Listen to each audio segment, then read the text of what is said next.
Assalamualaikum warahmatullahi wabarakatuh. Sejak Nabi Adam alaihi salam diciptakan Allah subhanahu wa ta'ala, nama Muhammad sallallahu alaihi wasallam telah tertulis di pintu-pintu surga. Kemunculannya juga dikabarkan melalui kitab Taurat dan Injil dan disampaikan para murabbi dan para pendeta. Nama Muhammad bukanlah nama pemberian manusia. Ini adalah nama yang disampaikan Allah kepada ibundanya Sayyidah Aminah dan kakeknya Abdul Muttalib melalui malaikat dan isyarat mimpi. Dalam satu riwayat seperti tercantum di dalam kitab Sirah An-Nabawiyah karya Ibnu Hisham, Sayyidah Aminah didatangi malaikat ketika sedang mengandung. Kepada Sayyidah Aminah, malaikat tersebut menginformasikan bahwa anaknya yang berada dalam kandungan akan menjadi pemimpin umat dan meminta agar menamainya dengan Muhammad. Begitu juga dengan sang kakek Abdul Muttalib. Dia mendapat wasiat menamai Muhammad dari mimpinya. Pada saat Nabi Muhammad SAW lahir, Abdul Muttalib membawanya ke dalam Ka'bah dan bertawaf. Setelah itu ia keluar dan melewati kerumunan massa. Mereka kemudian bertanya kepada Abdul Muttalib perihal nama cucunya itu. Maka dijawablah kalau nama cucunya adalah Muhammad. Orang-orang kembali bertanya mengapa dinamakan Muhammad, sebuah nama yang terdengar asing di telinga masyarakat Arab pada saat itu. Karena tidak seorang pun dari nenek moyang dan bangsa Arab yang sebelumnya menggunakan nama itu. Sesungguhnya aku sangat ingin semua penduduk bumi memujinya, jawab Abdul Muttalib. Secara bahasa, Muhammad berarti yang dipuji atau terpuji. Terkait masa kelahiran Nabi, ada banyak pendapat dan riwayat yang menjelaskan hari kelahiran Nabi Muhammad SAW. Namun menurut riwayat yang paling masyhur, Nabi Muhammad lahir pada tahun Gajah, tahun di mana Raja Abrahah dari Yaman dan pasukan bergajahnya menyerang Ka'bah. Persisnya tanggal 12 Rabiul Awal atau bertepatan dengan 29 Agustus 580 Masehi di kota Mekah. Pendapat ini didasarkan pada sebuah riwayat Imam Ibnu Ishaq dari Sayyidina Ibnu Abbas yang menyatakan Rasulullah dilahirkan di hari Senin tanggal 12 di malam yang tenang pada bulan Rabiul Awal tahun Gajah. Karenanya 12 Rabiul Awal menjadi titik mangsa yang paling dinanti oleh seluruh penduduk langit dan bumi, sebagai bentuk kegembiraan atas hadirnya sosok panutan alam.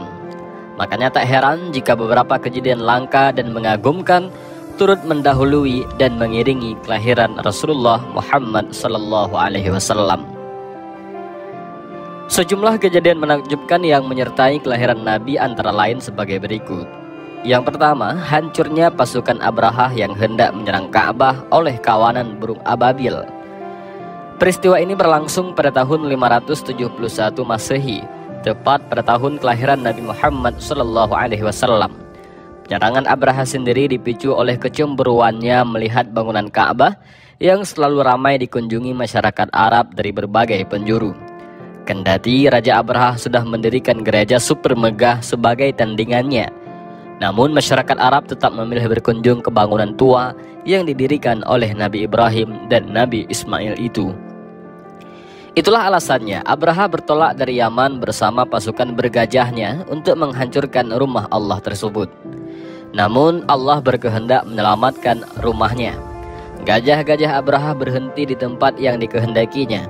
Saat itulah Rabbul Ka'bah menurunkan kawanan burung ababil dari berbagai penjuru dengan membawa batu-batu dari tanah yang membakar. Batu-batu tersebut kemudian ditimpakan dari atas kepala bala tentara Abrahah. Kedahsyatan peristiwa ini pun diabadikan di dalam Al-Quran dalam surah Al-Fil ayat 1-5. Kedua, sebagaimana yang dikutip dan diungkapkan oleh Makhzum bin Hani Al-Makhzumi, pada malam kelahiran Nabi Muhammad SAW, istana Kisra berguncang hingga 14 ruangannya runtuh. Api di negeri Persia yang selalu disembah kaum Majusi padam seketika. Padahal sudah 1000 tahun lamanya api itu selalu menyala. Seiring dengan kejadian itu, air danau sawah surut, lembah Samawah kebanjiran, sejumlah mata air mengering, sehingga membuat Kisra dan rakyatnya bingung dan kelimpangan. Dikabarkan pula seorang kepercayaan Kisra bernama Al-Mubizan itu bermimpi melihat unta-unta bermuatan berat menuntun kuda-kuda bagus. Unta-unta tersebut berjalan mengarungi sungai Tigris dan sungai Yufrat, lalu menyebar ke sejumlah negerinya. Menurut penafsiran, sebuah peristiwa besar di penjuru Arab akan terjadi. Peristiwa dimaksud tak lain adalah kelahirannya Nabi besar Muhammad sallallahu alaihi wasallam. Ketiga, setelah kelahiran Nabi sallallahu alaihi wasallam, kaum jin tak lagi bisa mengintip berita langit. Hal itu diakui oleh kaum jin sendiri, sebagaimana disebutkan di dalam Al-Quran. Dan sesungguhnya kami telah mencoba mengetahui rahasia langit, maka kami mendapatinya penuh dengan penjagaan yang kuat dan panah-panah api. Dan sesungguhnya kami dahulu dapat menduduki beberapa tempat di langit itu untuk mendengarkan berita-beritanya. Tetapi sekarang siapa saja yang mencoba mendengarkan tentu akan menjumpai panah api yang mengintai untuk membakarnya. Al-Quran Surah Al-Jin ayat 8-9. Padahal sebelumnya mereka dengan mudahnya mendapatkan kabar dan perintah langit untuk kembali disebarkan kepada juru ramal dan tukang sihir. Namun setelah Nabi SAW lahir, Allah meminta langit dan dihalangi dari setan dan dipenuhi penjagaan oleh para malaikat, panah-panah api, sehingga mereka tak lagi bisa mendengarnya. Diriwayatkan tatkala tak bisa mengakses informasi langit, kaum jin berkumpul dan melaporkan kejadian itu kepada rajanya, yaitu iblis. Dengan cepat iblis menginstruksikan agar kaumnya menyebar ke seluruh bumi dari barat sampai timur, seraya memastikan apa yang sesungguhnya terjadi.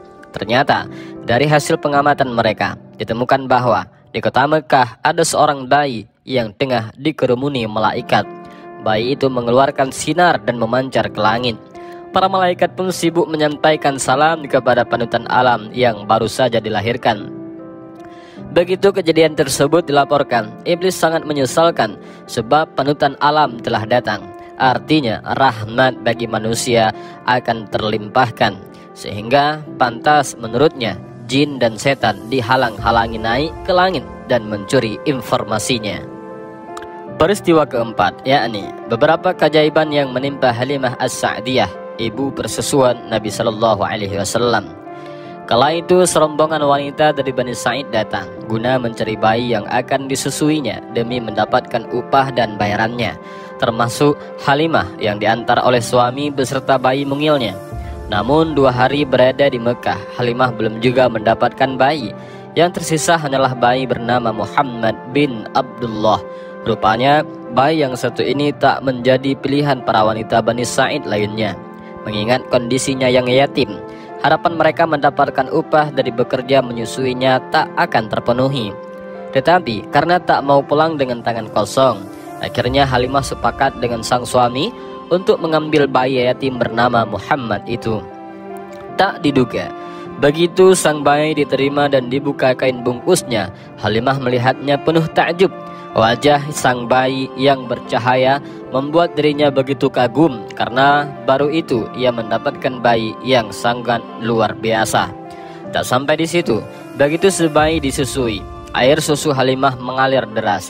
Bahkan unta yang ditumpangi mereka yang semula kurus seketika menjadi gemuk dan kuat untuk menempuh perjalanan. Sejak itu, keberkahan pun berlimpah, tidak hanya kepada keluarga Halimah, tetapi juga kepada kabilahnya. Itulah beberapa peristiwa menakjubkan yang menyertai kelahiran Nabi Muhammad SAW. Masih banyak lagi peristiwa lainnya seperti bersujudnya berhala-berhala, terdengar suara dari dalam Ka'bah, ramainya burung-burung seakan memberi salam, kejadian Aminah yang sama sekali tak merasa letih setelah melahirkan Nabi Muhammad SAW, datangnya para wanita mulia mendampingi persalinannya, kondisi bayi seperti yang sudah dikhitan dan sebagainya. Dan itulah sekilas tentang kelahiran Nabi. Beberapa peristiwa mengagumkan yang menyertainya dan tradisi memperingatinya. Mudah-mudahan hal ini membuat kita semakin cinta dan kagum kepada Rasulullah Muhammad SAW, serta kelak di hari kiamat kita dikumpulkan bersamanya. Tentu kecintaan kepada Rasulullah tak berhenti sampai di situ, tetapi harus diwujudkan dalam bentuk kecintaan kepada Allah dan ketaatan terhadap agama yang diajarkannya. sebagaimana yang tertuang di dalam surah Ali Imran ayat 31. Jika kamu benar-benar mencintai Allah, ikutilah Muhammad, niscaya Allah mengasihi dan mengampuni dosa-dosamu. Dan itulah sedikit kisah tentang peristiwa-peristiwa yang terjadi ketika kelahiran Nabi Muhammad SAW. Mudah-mudahan video ini bermanfaat. Allahu a'lam bishawab. Assalamualaikum warahmatullahi wabarakatuh.